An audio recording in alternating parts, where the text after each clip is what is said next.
আপনি ফেসবুকে অনেক দিন যাবৎ সুন্দর করে ভিডিও আপলোড করেন, পেজে আপলোড করেন বা যেখানে আপলোড করেন, কোনোভাবে কন্টেন্ট মনিটাইজেশন পাচ্ছেন না। তো আজকে ফেসবুকের কাছে আমরা একটা রিপোর্ট দেবো, যে রিপোর্টের মাধ্যমে আপনি 2-1 দিনের মধ্যে কন্টেন্ট মনিটাইজেশন পাবেন। তো রিপোর্টটা কীভাবে দেবো, প্রথম থেকে শেষ পর্যন্ত দেখবেন, কেউ ভিডিওটা স্কিপ করবেন না। সবার প্রথমে আমরা ফেসবুকের এখান থেকে সোজা প্রফেশনাল ড্যাশবোর্ডে যাব। গিয়ে ডান সাইডে আমরা একটা থ্রি ডটে ক্লিক করব। থ্রি ডটে ক্লিক করে এখানে দেখুন আমি পেজ স্ট্যাটাস আছে, এর উপর একটু ক্লিক করি। যখন আমি এর উপর ক্লিক করব, আপনি দেখুন নো কমিউনিটি গাইডলাইন ভায়োলেশন, মানে আমি কোনো রকম কমিউনিটি ভায়োলেশন করিনি। এবং আমার এখানে গ্রিন আছে, দেখুন গ্রিন গ্রিন একটা চিহ্ন আছে। এরপর আমি একটু লিভিয়ে দিচ্ছি। আচ্ছা, এরপরে আপনার এখানে রেকমেন্ডেশন অ্যাক্টিভ আছে। রেকমেন্ডেশন অ্যাক্টিভ বলতে আমি বুঝিয়ে দিচ্ছি, আপনার পেজে রকম মানে ফেস সুন্দরভাবে রেকমেন্ড করছে, অন্য মানুষের কাছে পৌঁছাবে, রিচ দেবে, যেটাকে বলে রেকমেন্ডেশন ফেসবুকের আন্ডারে। এটা ঠিক আছে। তো আমরা প্রথমে দুটো স্ক্রিনশট নেব। ফেসবুককে বোঝাতে হবে যে আমার পেজটা ক্লিয়ার আছে, কোনো রকমের ত্রুটি বা কোনো রকমের ভায়োলেশন করেনি। তো সবার আগে আমরা এটা একটা স্ক্রিনশট নেব।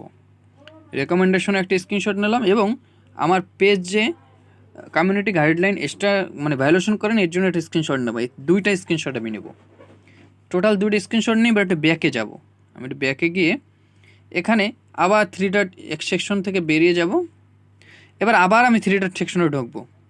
ঢুকে এখান থেকে সোজা যে পেজের যে লিঙ্ক, পেজের লিঙ্কটা আমি কপি করব। এই যে কপি করে কন্টিনিউর উপর ক্লিক করে দেবো, পেজ লিঙ্ক কপি হয়ে গেছে। এবার আমি বেরিয়ে যাব। বেরিয়ে গিয়ে এখান থেকে আমি এটা নোটপ্যাডে যাব। নোটপ্যাডে গিয়ে এখানে আমি পেস্ট করে দেবো, যে পেস্ট, এই যে পেস্ট করে দিচ্ছি। কিন্তু এটা প্রোফাইল লেখা রয়েছে, আমি একটা প্রোফাইলটা কেটে পেজ লিখবো এখানে। Page PAGE page, page link, ঠিক আছে।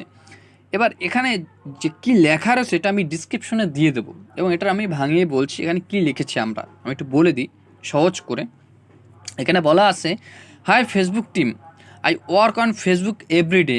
হাই ফেসবুক টিম, আমি প্রতিদিন ফেসবুকে কাজ করি। I upload reels, picture, text, stories and videos. আমি প্রতিদিন আপলোড করি ছবি, টেক্সট, ভিডিও, রিলস এগুলো। But content monetization has not been give my Facebook page. আমাকে কোনোভাবে কন্টেন্ট মনিটাইজেশন দেওয়া হয়নি আমার পেজে। I make each of my video and original myself. আমি প্রতিটি ভিডিও আমার নিজে তৈরি করা। I work according to all rules of my profile page. এখানে বলছে আমি প্রত্যেকটা রুলস নিয়ম মেনে আমার পেজে ভিডিও আপলোড করি। So please my special request to the Facebook team, give me content monetization as soon possible. তো বিশেষ অনুরোধ ফেসবুক টিমের কাছে, আমার যত তাড়াতাড়ি সম্ভব কন্টেন্ট মনিটাইজেশনটা দেওয়া হোক। তারপর বলছে থ্যাংক ইউ ফেসবুক টিম। এবার নিজের একটা প্রোফাইল হলে প্রোফাইল, পেজ হলে পেজের একটা লিঙ্ক দিয়ে দিতে হবে। এবার আমি এটা সম্পূর্ণ কপি করলাম, এই যে কপি করলাম। কপি করে এখান থেকে আমি বেরিয়ে যাবো, এখানে আমার কোনো কাজ নেই। আমি এখান থেকে সোজা বেরিয়ে যাব। বেরিয়ে আমি এবার সোজা চলে যাব সেটিংয়ে। এই যে সেটিংয়ে একেবারে নিচে আসবো। নিচে এসে আমি একটু দেখাচ্ছি, এখানে নিচে এসে রিপোর্ট এ প্রবলেম, এর উপর ক্লিক করব। এরপর ক্লিক করবো, একটু দেখুন নিচে আসুন, continue to report A problem, এরপর ক্লিক করুন। এরপর ক্লিক একটু জাস্ট 1 সেকেন্ড বা 2 সেকেন্ড অপেক্ষা করুন, আপনাকে সোজা রিডাইরেক্ট করে নিয়ে যাবে যেখানে দেখুন ইনক্লুডেড।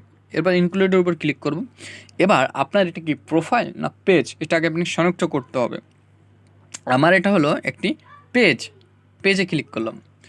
এবার এখানে আমি আমার ছবি দুটো আপলোড করব। ছবি দুটো আগে আপলোড করে দেখাই আপনাদের। ছবি দুটো আপলোড করে, আমার ফোনটা একটু স্লো করছে, আমি প্রথমে নো ভায়োলেশনটা দেবো, জাস্ট 1 সেকেন্ড। আবার একটা ছবি আপলোড করব, দুইটা যেহেতু ছবি। এরপরটা আমি রেকমেন্ডেশনের ডাটা আপলোড করলাম, ব্যাস। এখানে লিখে দেবো, জাস্ট 1 সেকেন্ড, এখানে লিখে দেবো এই যে লেখাটা একটু আমি ওখানে পড়ে শোনালাম আপনাদের। মোটামুটি এখান থেকে মোটামুটি ক্লিয়ার সব কিছু। এটা যখন হয়ে যাবে, আপনি আস্তে করে এখন ডান সাইডে লেখা দেখুন, একটা অ্যারো চিহ্ন আছে, তীর চিহ্ন ডান সাইডে, আস্তে করে এখানে সেন্ড করে দিন। এই যে সেন্ড হচ্ছে, প্লিজ ওয়েট। এগুলো যখন আপনি সব কমপ্লিট করবেন না, জাস্ট 2 দিনের মধ্যে আপনি পেজে সব কিছু ঠিকঠাক থাকে, আপনি কন্টেন্ট মনিটাইজেশন পাবেন। এরকম অনেকে পেয়েছে। তো এখন বর্তমানে ফেসবুকটা বেটা মুডে আছে, যে কারণে সবাইকে কন্টেন্ট মনিটাইজেশন দিচ্ছে। দয়া করে সম্পূর্ণ দেখছেন যারা, সবাইকে ধন্যবাদ। পেজে বা প্রোফাইলে অবশ্যই আপনি কন্টেন্ট মনিটাইজেশন আসবে। আর যারা এখনো আমার চ্যানেলটি সাবস্ক্রাইব করে না সাবস্ক্রাইব করে দিন। দেখা হবে নেক্সট অন্য কোনো ভালো